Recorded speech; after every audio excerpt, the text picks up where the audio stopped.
अर्जुन ने अपने आप को श्री कृष्ण को समर्पित कर दिया था। अर्जुन होता हुआ भी नहीं था, इसलिए कि उसने जो कुछ किया अर्जुन के रूप में नहीं, श्री कृष्ण के सेवक के रूप में किया। सेवक की चिंता स्वामी की चिंता बन जाती है। अर्जुन का युद्ध अपने ही पुत्र बब्रुवाहन के साथ हो गया, जिसने अर्जुन का सिर धड़ से अलग कर दिया।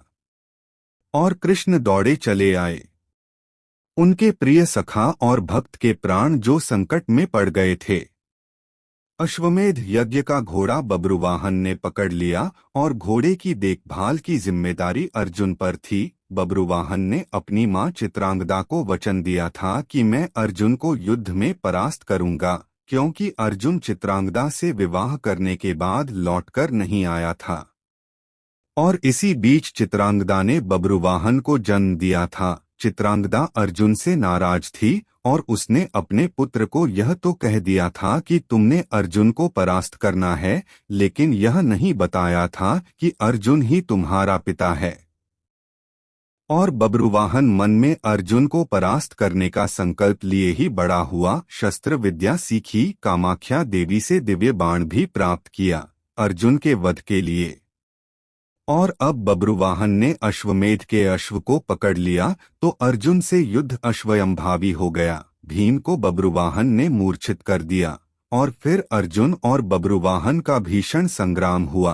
अर्जुन को परास्त कर पाना जब असंभव लगा तो बब्रुवाहन ने कामाख्या देवी से प्राप्त हुए दिव्य बाण का उपयोग कर अर्जुन का सिर धड़ से अलग कर दिया। श्री कृष्ण को पता था कि क्या होने वाला है, और जो कृष्ण को पता था वही हो गया। वे द्वारिका से भागे भागे चले आए। दांव को कह दिया, देर हो गई तो बहुत देर हो जाएगी, जा रहा हूँ। कुंती विलाप करने लगी, भाई विलाप करने लगे। अर्जुन पांडवों का बल था, आधार था, लेकिन जब अर्जुन ही न रहा तो जीने का क्या लाभ।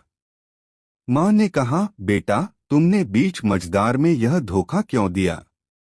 माँ बच्चों के कंधों पर इस संसार से जाती है और तुम मुझसे पहले ही चले गए। यह हुआ कैसे, यह हुआ क्यों। जिसके सखा श्री कृष्ण हो, जिसके सारथी श्री कृष्ण हो, वह यूं निष्प्राण धरती पर नहीं लेट सकता। पर यह हो कैसे गया। देवी गंगा आई, कुंती को कहा, रोने से क्या फायदा, अर्जुन को उसके कर्म का फल मिला है। जानती हो अर्जुन ने मेरे पुत्र भीष्म का वध किया था धोखे से। वह तो अर्जुन को अपना पुत्र मानता था, पुत्र का ही प्यार देता था, लेकिन अर्जुन ने शिखंडी की आड़ लेकर मेरे पुत्र को बाणों की शैया पर सुला दिया था। क्यों। भीष्म ने तो अपने हथियार नीचे रख दिए थे। वह शिखंडी पर बाण नहीं चला सकता था, वह प्रतिज्ञाबद्ध था। लेकिन अर्जुन ने तब भी मेरे पुत्र की छाती को बाणों से छलनी किया। तुम्हें शायद याद नहीं, लेकिन मुझे अच्छी तरह याद है। तब मैं भी बहुत रोई थी। अब अर्जुन का सिर धड़ से अलग है। बब्रुवाहन ने जिस बाण से अर्जुन का सिर धड़ से अलग किया है, वह कामाख्या देवी माध्यम से मैंने ही दिया था। अर्जुन को परास्त कर पाना बब्रुवाहन के लिए कठिन था। आखिर उसने मेरे ही बाण का प्रयोग किया और मैंने अपना प्रतिशोध ले लिया। अब क्यों रोती हो कुंती। अर्जुन ने मेरे पुत्र का वध किया था और अब उसी के पुत्र ने उसका वध किया है। अब रोने से क्या लाभ। जैसा उसने किया वैसा ही पाया। मैंने अपना प्रतिशोध ले लिया। और प्रतिशोध शब्द भगवान श्री कृष्ण ने सुन लिया। हैरान हुए। अर्जुन का सिर धड़ से अलग था और गंगा मैया भीष्म की मां अर्जुन का सिर धड़ से अलग किए जाने को अपने प्रतिशोध की पूर्ति बता रही हैं। श्री कृष्ण सहन नहीं कर सके। एक नजर भर अर्जुन के शरीर को, बुआ कुंती को, पांडु पुत्रों को देखा। बब्रुवाहन और चित्रांगदा को भी देखा। कहा, गंगा मैया आप किससे प्रतिशोध की बात कर रही हैं। बुआ कुंती से, अर्जुन से या फिर एक माँ से। माँ कभी माँ से प्रतिशोध नहीं ले सकती। माँ का हृदय एक समान होता है, अर्जुन की माँ का हो या भीष्म की माँ का।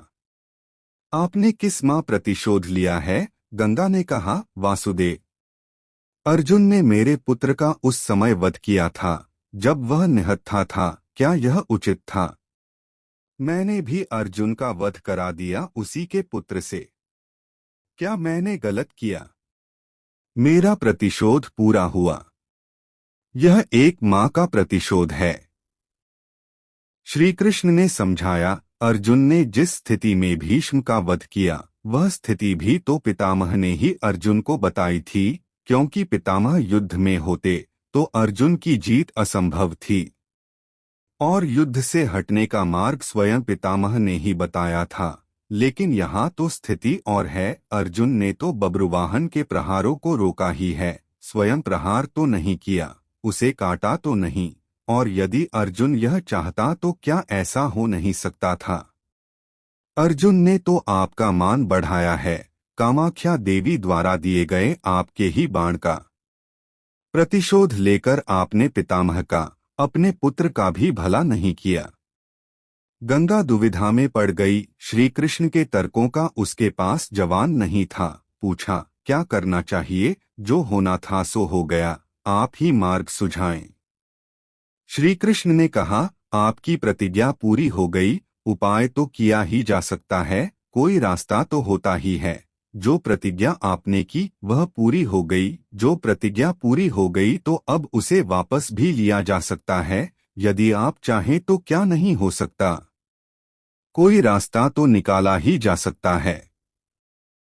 गंगा की समझ में बात आ गई और मां गंगा ने अर्जुन का सिर धड़ से जोड़ने का मार्ग सुझा दिया। यह कृष्ण के तर्कों का कमाल था, जिस पर श्री कृष्ण की कृपा हो, जिसने अपने आप को श्री कृष्ण को सौंप रखा हो, अपनी चिंताएं सौंप दी हो, अपना जीवन सौंप दिया हो, अपना सर्वस्व सौंप दिया हो, उसकी रक्षा के लिए श्री कृष्ण बिना बुलाए चले आते हैं।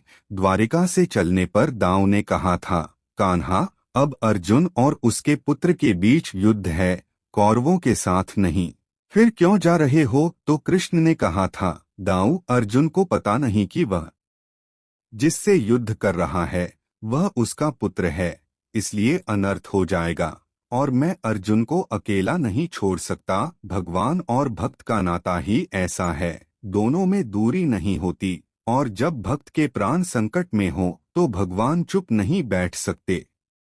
अर्जुन का सारा भाव हो और कृष्ण दूर रहें, यह हो ही नहीं सकता। याद रखें, जिसे श्री कृष्ण मारना चाहें कोई बचा नहीं सकता, और जिसे वह बचाना चाहें उसे कोई मार नहीं सकता। अर्जुन और श्री कृष्ण हैं ही एक। नर और नारायण